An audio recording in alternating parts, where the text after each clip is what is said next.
तर शिवनेरी बसमध्ये सौंदर्यवतीमुळे विरोधकांना पोटशूळ झालाय। चाकणकरांच्या शिफारशीवर आदित्य ठाकरे यांनी सवाल उपस्थित केलाय। विमान प्रवासाप्रमाणेच एसटी महामंडळाच्या बसचा प्रवास देखील वैशिष्ट्यपूर्ण ठरावा यासाठी एसटी महामंडळाने एक मोठा निर्णय घेतलाय आणि यावरून आता आरोप प्रत्यारोप सुरू झाले आहेत। यामध्ये त्यांनी जो एक निर्णय आणला की शिवनेरी सुंदरी या देखील संकल्पनेला त्यांनी मान्यता दिलेली आहे।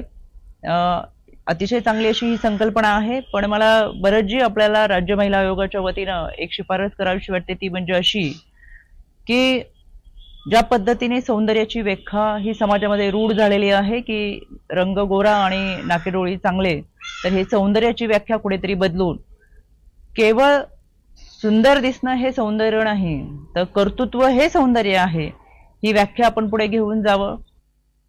मला काहीतरी त्यांनी शिवनेरी सुंदरीचं नाव दिलंय, पण शिवनेरी ह्या किल्ल्याच्या नावासमोर तुम्ही सुंदरी नाव हे लावू शकता का? ज्यांना ते मिळाले महामंडळ थोडं तरी त्यांनी वापरावं वरचं असेल तर।